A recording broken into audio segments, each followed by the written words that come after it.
Hello, we are back with chapter 19 of The Journey Back. You may hear my air conditioner cranking in the background. Please just try to ignore it. Bad choices. Digger! Nora called my name as she sprinted down the main road onto camp, her long hair flying out behind her. What, was she eager to see me? I was just returning from work at the farm, that's all. But maybe we had something going, her and me.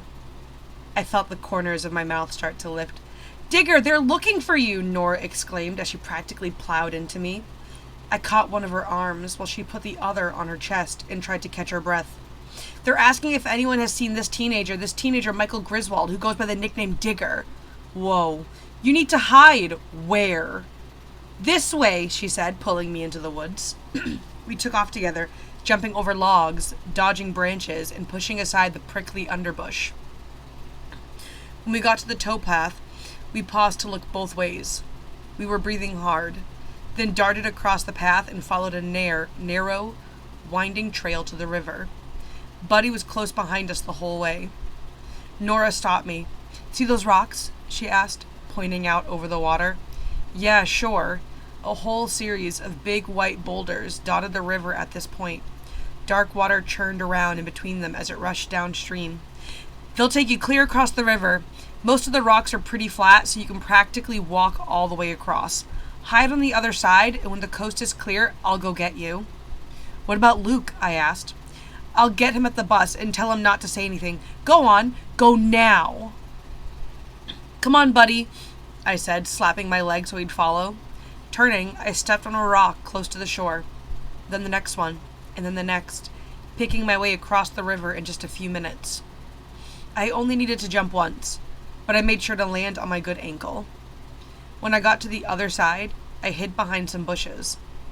Buddy sniffed around for a while, then settled down and curled up for a nap. Meanwhile, I waited for what seemed like forever. I counted last week's pay, which I'd kept in my pocket about 10 times, ate 2 granola bars I took from the volunteers' room, and listened to 2 different trains go by on the opposite side of the river. But mostly I just sat there, peeking through the bushes, cleaning my fingernails with my jackknife, and watching for Nora. I worried about what would happen, but it felt nice that Nora wanted to protect me. Just before it started to get dark, I spotted her. She looked like a ballet dancer the way she held her arms out and hopped, real delicate-like, from one rock to the next. I went to meet her and reached out to help her onto shore. She took my hand, and it was kind of nice that she didn't let go right away. What's happening? I asked. Police are still there, she said, reaching down to pet Buddy, who was pretty excited to see her too. But they parked on down the road. Maybe they're waiting for you to show up. I'm sure some people at the campground figured it was you, but I don't think anyone said anything. Is Luke okay? He's fine. He's doing his homework. Woody should be home soon, but I'm sure he won't say anything either. He needs you here for Luke. I almost laughed. Yeah. Nora and I sat on the ground behind the bushes. I let out a long sigh. Looks like I get to sleep in the woods again. You don't have to, Nora said. What do you mean? You can go back to the horse farm and sleep in the volunteers' room. Really? I was surprised.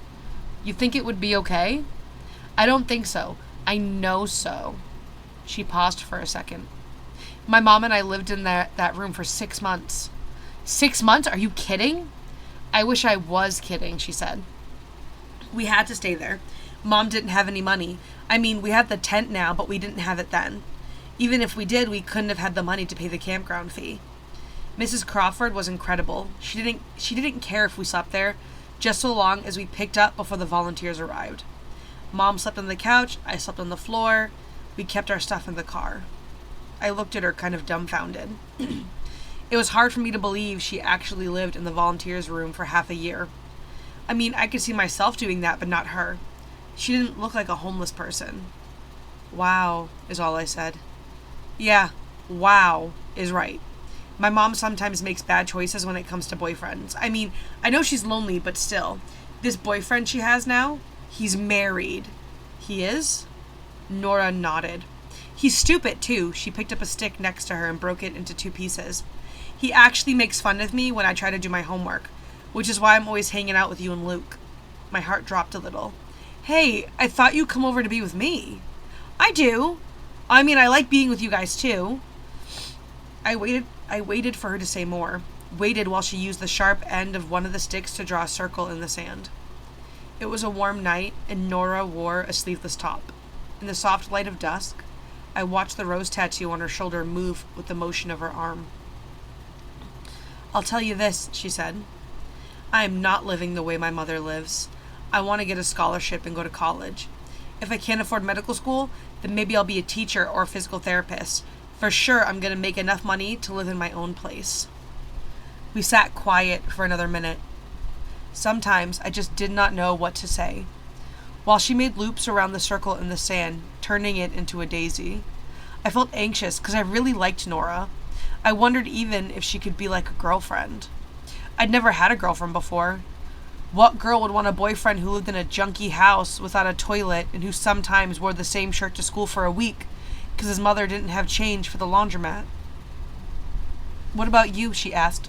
"How come you're running away from that juvenile prison place?" Did I want to tell her more than she already knew? I hesitated and watched her draw a stem and leaves on the dirt flower. "You never told me, but what did you do to land yourself in prison?" When I didn't answer, Nora stopped drawing. She tilted her head as she peered over at me and arched her eyebrows. "You didn't kill anybody, did you?" Could she see the blood drain out of my face? I couldn't help it. Tears sprang into my eyes. It was such a long time since I felt myself cry that I touched my face to see if it was really happening. Embarrassed, I turned away from Nora, hoping she wouldn't see. She stopped the stick and put a hand on my shoulder. "Digger?" I sniffed. "Are you crying because I asked what you did?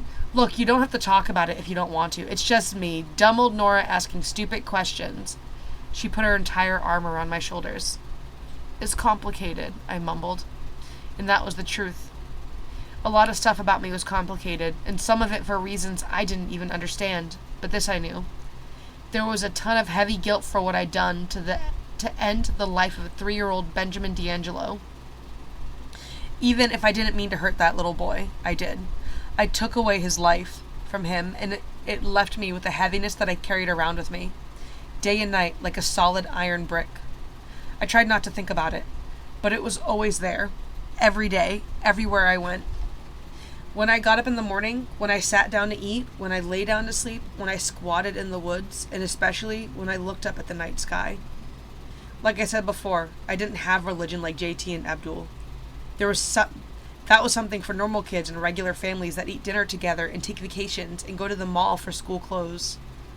But there were times looking up at those stars at night that I wished deeply in my heart that there was really something spiritual, some everlasting life somewhere so that little Ben lived on. "Maybe it would help if you talked about it," Nora urged gently. I nodded, and my throat got tight. She was probably right. It would probably help me to talk about it. But I wasn't the type to talk about stuff. Miss Laurie had to work for days to drag a couple things out of me.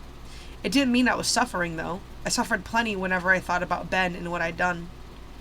And not only that, but I thought about what I lost because of it.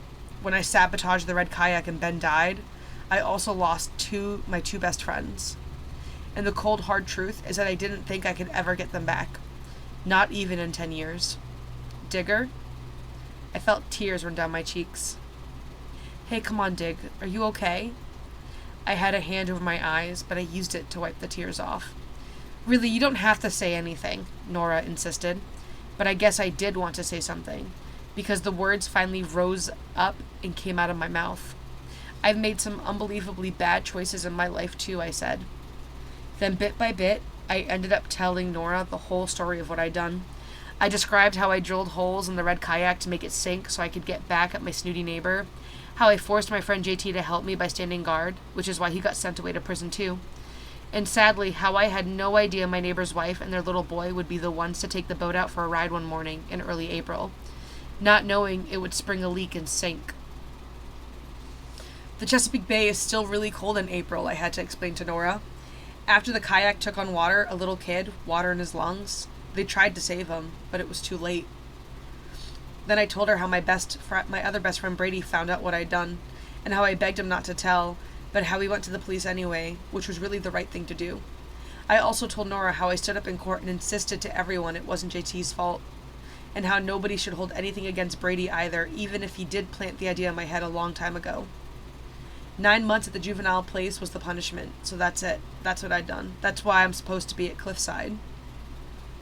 There was a long pause after I finished talking. Nora was stone quiet. I snuck a glance at her. She'd taken her arm away, but wasn't drawing in the dirt anymore. She was just sitting there, hugging her knees. I don't get it, she finally said. I mean, it's so awful what happened, and you're so sorry. Why aren't you there serving time for what you did? A good question. An excellent question. Nora was right. She was right too, about the world needing police and courts and all that. I knew I should be serving my time. Absolutely. Let justice be done. I shifted position and turned slightly away from her because I didn't want to have to tell her about my mother and my brother and sister. How I needed to protect them from my father. Those things were important too, but it seemed like that was offering up a layer way too deep and way too personal. I got my reasons, I told her. I hope they're good ones, Digger, Nora replied. Because, what gives you the right to take the law into your own hands? What do you mean? I heard my voice get loud and felt my right hand automatically form a fist. Nora didn't seem to notice the anger. When you ran away from that juvenile detention center, you broke the law. Maybe you had a reason, but still, you broke the law. You did it again when you stole that big truck. I wheeled all the way around to face her. You thought that was pretty cool. Me stealing that truck. She nodded, but she looked pained. Yeah, I did, I know. But that doesn't make it right. Nora was pissing me off with her questions. She didn't understand why I busted out and ran away. I had to run. I had to run to survive. I needed to get home and fix things. But which was it? Survive? Fix things? Fix things how? The questions made my head hurt. I didn't have the answers. What's done was done, I decided. I wasn't sorry I broke out of prison. I wasn't sorry I stole that truck, or that bike, or that canoe. To hell with those people. All of them had far more stuff than I would ever have. As for my father, he would get what he deserved someday. Every time I thought about him, it made my blood boil. I got up, confused and angry. Digger? I got my reasons, I yelled at her. Then I stormed away. And that's the end of chapter 19.